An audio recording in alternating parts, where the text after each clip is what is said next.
Hello दोस्तों, welcome to my YouTube channel. और आज के सेशन में हम बात करने वाले हैं प्रेजेंट कंटिन्यूअस टेंस। ठीक है, जैसा कि इसके पहले वाली क्लास में हम लोगों ने बात किया था कि प्रेजेंट इंडेफिनिट टेंस और सिंपल प्रेजेंट की जो स्पेशल कंडीशन थी उसको हम लोगों ने पढ़ लिया था। ठीक है ना। तो आज हमें स्टार्ट करना है प्रेजेंट कंटिन्यूअस टेंस। मैं हूँ विशाल पटेल और आज के सेशन में बात करेंगे किसकी, प्रेजेंट कंटिन्यूअस टेंस की। ठीक है ना। चलिए आइए शुरुआत करते हैं। प्रेजेंट कंटिन्यूअस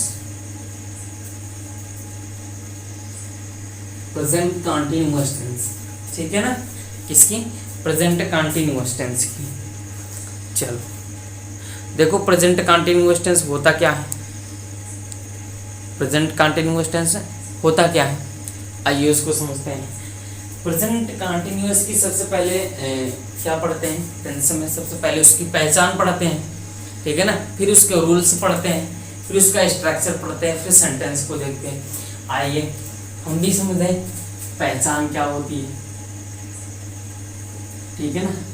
अब ये प्रेजेंट कंटिन्यूअस कहाँ से आया, ठीक है ना, कैसे आया, ये टेंस की जो फर्स्ट क्लास है वहाँ पे हमने पढ़ा है। ठीक है ना, एक्शन पढ़ा था, फिर टाइम को पढ़ा था, तो वहाँ से कॉम्बिनेशन मिलता है इसका।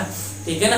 तो कैसे मिलता है, इसके पिछली वाली क्लास में जाके आप देखिए जहाँ पे टेंस की शुरुआत हुई है। ठीक है ना, टेंस की सबसे पहली क्लास। आइए देखते हैं। देखो पहचान क्या होता है इस टेंस के द्वारा, इस टेंस के द्वारा,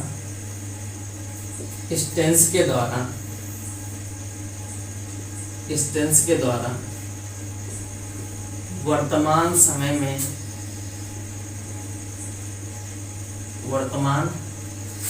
इस टेंस के द्वारा वर्तमान समय में किसी कार्य अथवा घटना के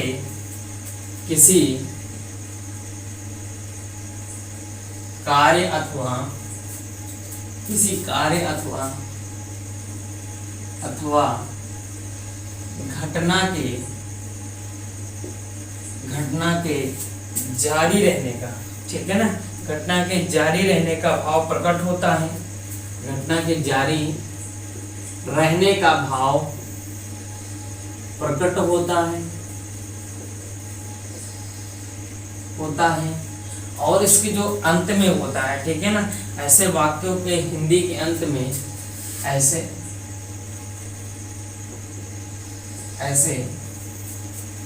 हिंदी वाक्यों के अंत में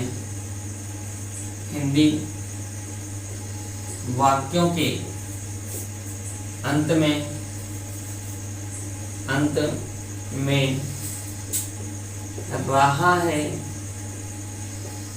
रही है, रहे हैं, बैठा है, बैठी है, बैठा है, बैठी है, बैठे हैं इत्यादि शब्द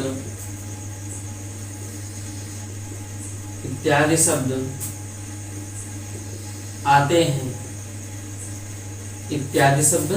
हैं, तो ये हुआ टेंस की पहचान। ठीक है ना। टेंस की पहचान क्या है, हमने कहा कि इस टेंस के द्वारा वर्तमान समय में किसी कार्य अथवा घटना के जारी रहने का सेंस होता है। ठीक है ना, किसका सेंस होता है, किसी कार्य अथवा घटना के जारी रहने का सेंस होता है। और ऐसे वह हिंदी वाक्यों के अंत में रहा है, रही है और रहे हैं, बैठा है, बैठी है, बैठे हैं इत्यादि शब्द आते हैं। ठीक है ना। आइए अब रूल पढ़ते हैं। तो रूल इसका क्या होगा, ठीक है ना। रूल में ध्यान में रखना कि जो आई होता है, आई के साथ इसमें एम रहता है और सिंगुलर सब्जेक्ट के साथ इज होता है और प्लूरल सब्जेक्ट के साथ आर। ठीक है ना। और जो मेन वर्ब होती है, मेन वर्ब में आईएनजी के रूप में प्रयोग किया जाता है। ठीक है ना। हमने कहा कि आई के साथ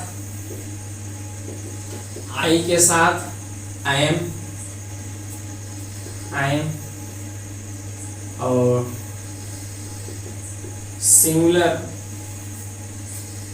सिंगुलर सब्जेक्ट के साथ इज, सिंगुलर सब्जेक्ट के साथ इज तथा प्लूरल सब्जेक्ट के साथ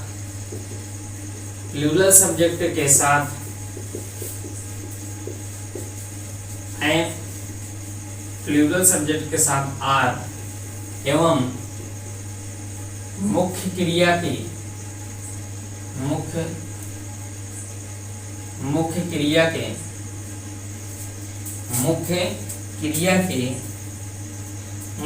ऐसे लिखते हैं, मुख्य क्रिया आईएनजी के रूप में प्रयोग की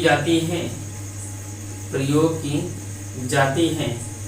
हमने कहा कि आई के साथ एम, सिंगुलर सब्जेक्ट के साथ एच और प्लूरल सब्जेक्ट के साथ आर एवं मुख्य क्रिया आईएनजी के रूप में प्रयोग की जाती है। ठीक है ना, किसके रूप में प्रयोग की जाती है? आईएनजी के रूप में प्रयोग की जाती है।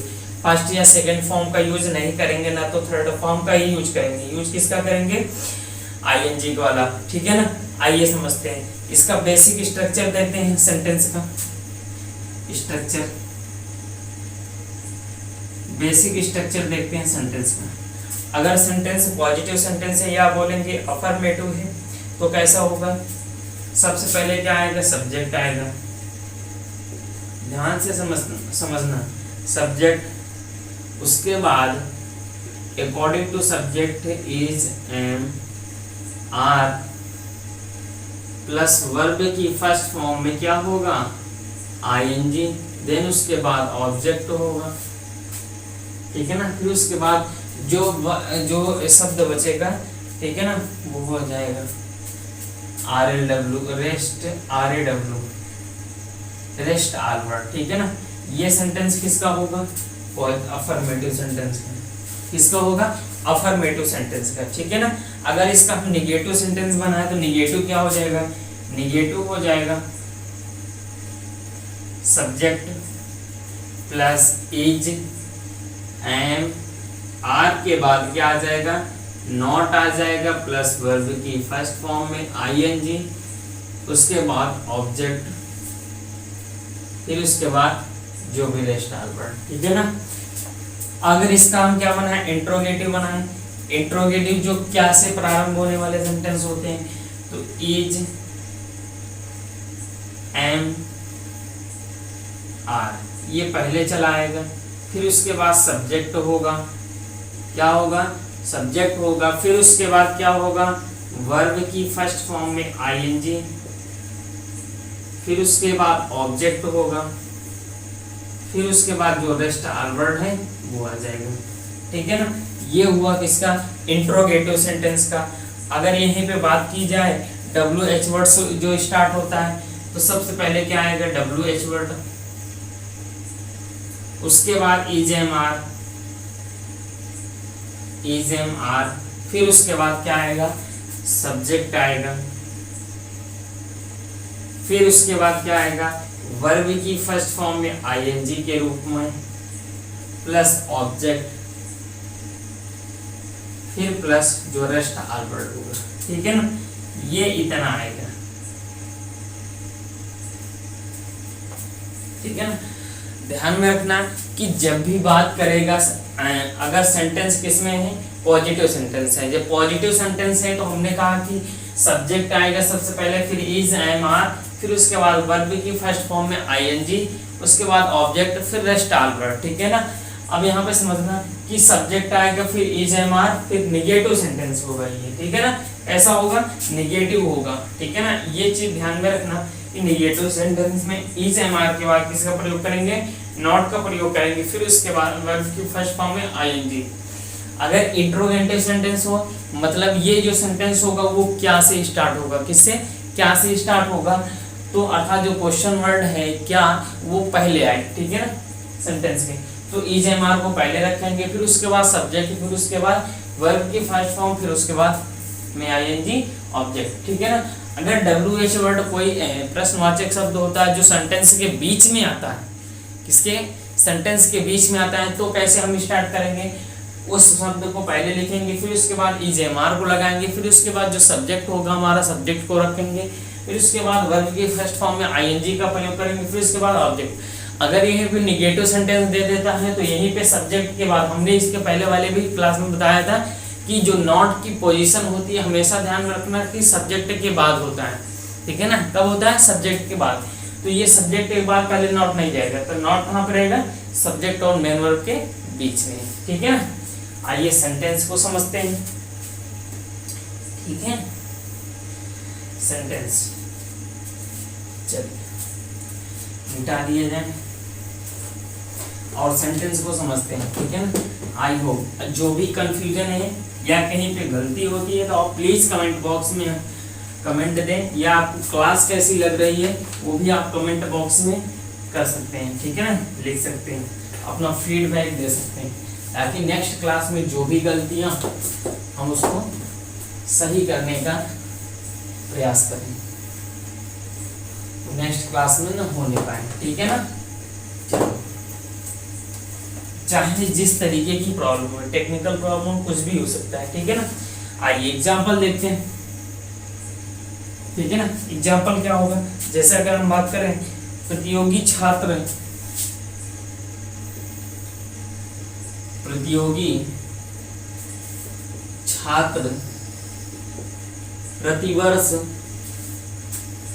बढ़ रहे हैं, प्रतियोगी छात्र प्रतिवर्ष बढ़ रहे हैं, क्या कर रहे हैं, बढ़ रहे हैं। अब यहाँ पे समझना कि जो एक्शन है वो क्या है, जारी है ना, है तो प्रेजेंट में ही, लेकिन एक्शन क्या है, जारी है। अब यहाँ पे समझना कि लिखा है प्रतियोगी छात्र प्रतिवर्ष बढ़ रहे हैं, जब प्रतियोगी छात्र प्रतिवर्ष बढ़ रहे हैं तो जाहिर सी बात है कंटिन्यूअस होगा, ठीक है ना। आइए हम बनाते हैं, तो कॉम्पिटिटिव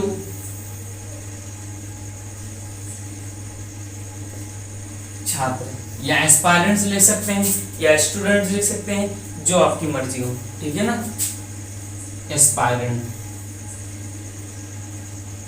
एस्पायरेंट्स, ठीक है ना, कॉम्पिटिटिव एस्पायरेंट्स प्रतिवर्ष बढ़ रहे हैं, ठीक है ना।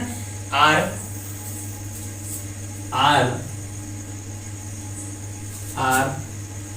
इंक्रीजिंग each year, प्रतिवर्ष, ठीक है ना, प्रत्येक वर्ष क्या कर रहे हैं, बढ़ रहे हैं, ठीक है ना। या जैसे अगर हम बात करें लोग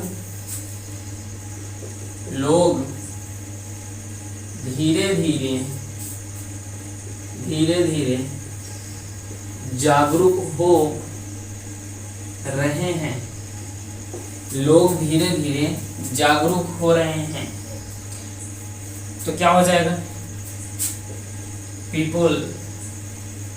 अब लोग है प्लूरल नंबर है, प्लूरल नंबर के साथ क्या हमने बताया था, आर आएगा, तो प्लूरल सब्जेक्ट आर, तो आर हो गया। आर बढ़ हो रहे हैं, बीइंग क्या हो रहे हैं, अवेयर, ठीक है ना, जागरूक हो रहे हैं, अवेयर। अब धीरे धीरे लिख सकते हो, डे बाई डे भी लिख सकते हो, डे बाई डे, ठीक है ना। अब यहाँ पे समझना, अगर इसी सेंटेंस को हम कहें किसमें बनाना है, इंट्रोगेटिव में या निगेटिव में पहले बनाओ, तो निगेटिव में क्या बनेगा, पीपल आर, हमने कहा कि नॉट कहाँ पे आएगा, इसके बाद आएगा, people are not being aware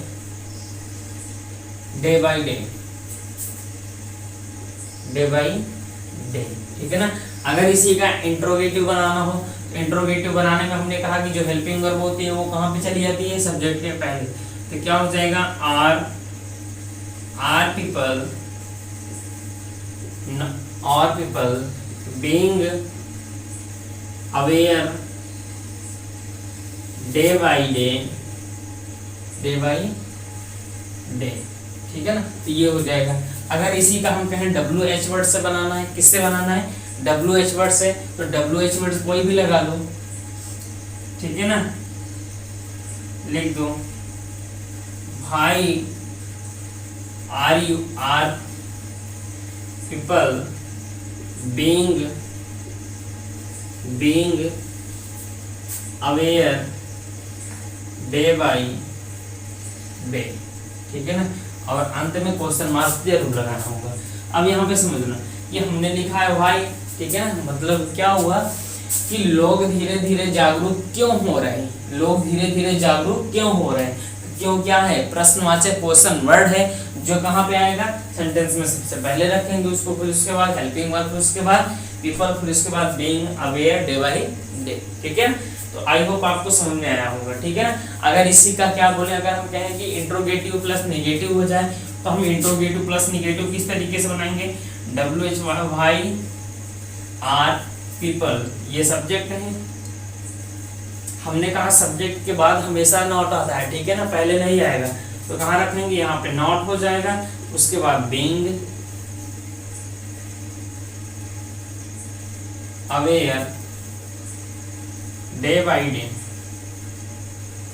ठीक है ना। तो इस तरीके से क्या हो जाएगा, सेंटेंस बन जाएगा, ठीक है ना। Why are people not being aware day by day, ठीक है ना। आई होप आपको समझ में आया होगा। अब इसकी कुछ एक विशेष कंडीशन है, उसको हम देख लेते हैं, ठीक है ना, किस तरीके से बनेगा, जो विशेष कंडीशन है उसको, ठीक है ना। चलो इसको लिख लिया आप लोग, तो मिटा देते हैं।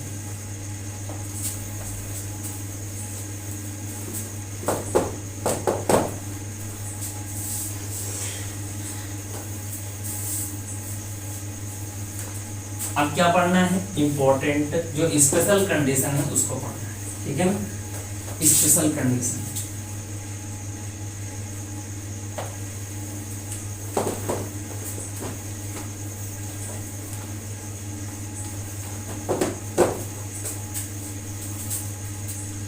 स्पेशल कंडीशन आइए देखते हैं। विशेष स्थिति हमने कहा क्या पढ़ेंगे, अर्थात प्रेजेंट कॉन्टिन्यूअस की विशेष स्थिति, विशेष स्थिति, ठीक है ना। विशेष स्थिति क्या होगी, अब यहाँ पे समझना है कि विशेष स्थिति में हमने कहा कि हम लोग क्या पढ़ते हैं, कि स्पेशल कंडीशन पढ़ते हैं, ठीक है ना। चलो जो उससे हटके होता है। अब यहाँ पे समझना कि हमने कहा, अब यहाँ देखो कॉन्टिन्यूअस सेक्शन जो होता है, कॉन्टिन्यूअस सेक्शन, जो कॉन्टिन्यूअस सेक्शन होता है वो दो प्रकार का होता है, लिख लो।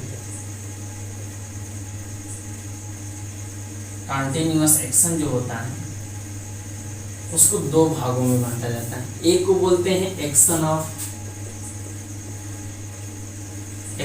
लाइन, क्या बोलेंगे, एक्शन ऑफ लाइन।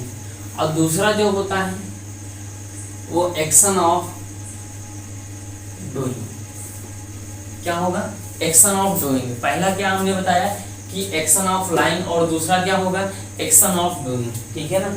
अब यहाँ पर समझना कि जो एक्शन ऑफ लाइन होता है और जो एक्शन ऑफ डूइंग होता है, एक्शन ऑफ लाइन जो लाइन है इसको हम कॉन्टिन्यूअस टेंस में बनाते हैं। इसका जो सेंटेंस बनेगा वो किस में बनेगा, कॉन्टिन्यूअस टेंस में। बट जो एक्शन ऑफ डूइंग होता है, जो एक्शन ऑफ डूइंग होता है उस सेंटेंस को हम प्रेजेंट परफेक्ट टेंस में बनाते हैं। किसमें बनाते हैं, प्रेजेंट परफेक्ट में। किसमें बनाएंगे, प्रेजेंट परफेक्ट कंटीन्यूअस, सॉरी, ठीक है ना, प्रेजेंट परफेक्ट कंटीन्यूअस, ऐसे परफेक्ट कंटीन्यूअस,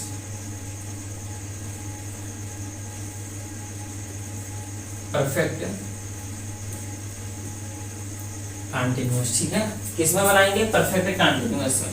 ये चीज ध्यान। अच्छा, एक्शन ऑफ लाइन का मतलब क्या होता है और एक्शन ऑफ डूइंग का मतलब क्या होता है, इसका मीनिंग तो हम समझ लें तो सेंटेंस को समझेंगे कैसे। अब यहाँ समझना कि एक्शन ऑफ लाइंग, लाइंग मतलब होता है, ठीक है ना, कोई चीज फिक्स, ठीक है ना, मतलब जो सेंटेंस क्या होगा, फिक्स होगा, ठीक है ना, वो क्या किसमें बनेगा, कंटीन्यूअस टेंस में।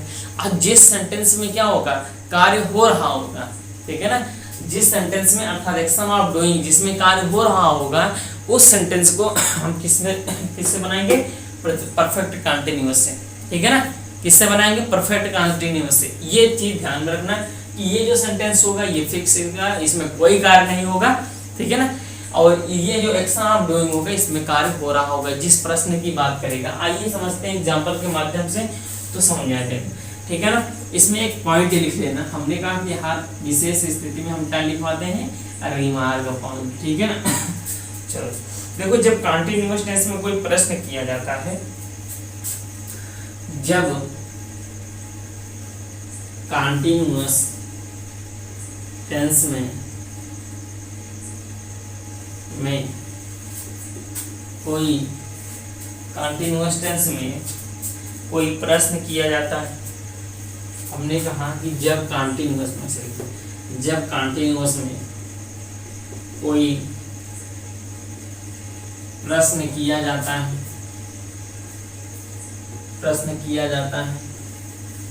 जब कोई प्रश्न किया जाता है तो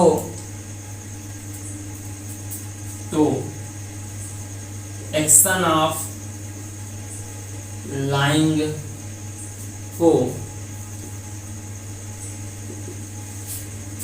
कंटीन्यूअस, एक्शन ऑफ लाइंग को कंटीन्यूअस टेंस में, कंटीन्यूअस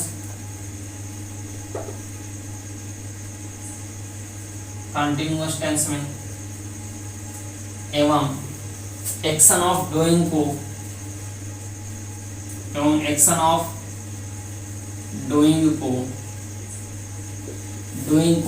परफेक्ट कंटीन्यूअस टेंस में प्रयोग किया जाता है।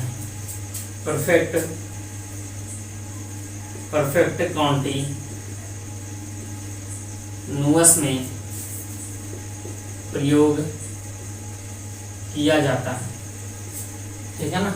अब वही इसी चीज को हमने हिंदी में लिखवा दिया है, ठीक है ना। हमने कहा कि जब कोई कंटीन्यूअस में कोई प्रश्न किया जाता है, जब कंटीन्यूअस में कोई प्रश्न किया जाता है तो एक्शन ऑफ लाइंग को कंटीन्यूअस टेंस में बनाएंगे, उसका सेंटेंस किस में ट्रांसलेशन करेंगे, कंटीन्यूअस में। अगर एक्शन ऑफ डूइंग को फिर क्या करेंगे, उसको परफेक्ट कंटीन्यूअस में करेंगे, किसमें करेंगे, परफेक्ट कंटीन्यूअस में। कैसे, आइए एग्जांपल के माध्यम से हम देखते हैं। तुम क्या कर रहे हो, तुम क्या कर रहे हो, तुम क्या कर रहे हो। अब यहाँ पे प्रश्न पूछा जा रहा है, अब जो कार्य होगा आइए उसको देख लेते हैं। मैं पढ़ रहा हूं, मैं पढ़ रहा हूं। अब यहाँ पे समझना कि एक्शन ऑफ डूइंग, अब सेंटेंस को अपने से पहचाने कि एक्शन ऑफ लाइंग क्या है और एक्शन ऑफ डूइंग। अब इसमें कोई कार्य हो रहा है, इसमें प्रश्न पूछा जा रहा है, मतलब ये क्या है, एक्शन ऑफ लाइंग है, ठीक है ना। अब मैं पढ़ रहा हूँ, इसमें एक्शन हो रहा है तो मतलब एक्शन ऑफ डूइंग, ये होगा एक्शन ऑफ डूइंग का पार्ट और ये होगा एक्शन ऑफ लाइंग का पार्ट। और एक्शन ऑफ लाइंग के पार्ट को हम किस में बनाएंगे दोस्तों, कंटीन्यूअस टेंस में, ठीक है ना, बोलो। और एक्शन ऑफ डूइंग को किस में बनाएंगे, परफेक्ट कंटीन्यूअस में, किस में बनाएंगे, परफेक्ट कंटीन्यूअस में। बोलो आया कि नहीं, चलो ठीक है देखते हैं। अब इसका क्या बनेगा, इसका क्या बनेगा, हमने कहा इसको किस में बनाते हैं, कंटीन्यूअस में ही बनाते हैं। तो क्या हो जाएगा, अब क्वेश्चन वर्ड बीच में है तो व्हाट आर, सब्जेक्ट यू है, यू के साथ plural number, what are you doing, what are you doing, ठीक है ना। अब हमें आंसर क्या मिला, मैं पढ़ रहा हूँ, क्या हो जाएगा, हमने कहा कि इसको किस में बनाते हैं, परफेक्ट में बनाते हैं, परफेक्ट कंटीन्यूअस में, किस में बनाते हैं, परफेक्ट कंटीन्यूअस में। क्या हो जाएगा, आई हैव बीन रीडिंग, बोलो आया, क्या हो जाएगा, आई हैव बीन रीडिंग। जैसे एक एग्जांपल और लेते हैं कि तुम क्या कर रहे हो, तुम क्या कर रहे हो, मैं बैठा हूं, मैं बैठा हूं। अब इसको बनाइए, अब यहाँ पे तैयार किस में हो रहा है, ये और ये क्या है, एक्शन ऑफ लाइंग, और वो क्या है, एक्शन ऑफ डूइंग। तो क्या हो जाएगा, what are you doing, what are you doing, मैं बैठा हूं, I have been sitting, I have been sitting, ये हो जाएगा। बोलो समझ में आया कि नहीं? तो इस तरीके से क्या बनेगा, ऐसा सेंटेंस ये हुआ स्पेशल कंडीशन, ठीक है ना। अब यहाँ पे एक्शन ऑफ फ्लाइंग और एक्शन ऑफ डूइंग को ध्यान में रखना, ठीक है ना। अब क्या होता है कि कंपैरेटिव के एग्जाम में क्या करेगा, इसी तरीके से ये यहीं से क्वेश्चन बनेगा, ठीक है ना। अब कहोगे वो जो सेंटेंस वो उसको पढ़ते हैं वहां से नहीं बनेगा, यहीं से बनेगा, ठीक है ना। अब यहाँ पे इस तरीके का सेंटेंस दिया रहेगा, आगे वाला सेंटेंस दिया रहेगा, ठीक है ना।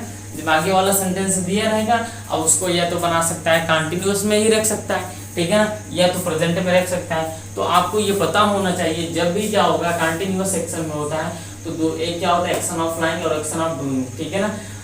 जब प्रश्न किया जाता है, ठीक है ना, जब प्रश्न किया जाता है तो हमने कहा कि एक्शन ऑफ फ्लाइंग को कंटिन्यूअस बनाएंगे और एक्शन ऑफ डूइंग को किसमें बनाएंगे, परफेक्ट कंटिन्यूअस में। बोलो समझ में आया कि नहीं? इस तरीके से क्या बनेगा, ये सेंटेंस जो है वो इस तरीके से बनेगा, ठीक है।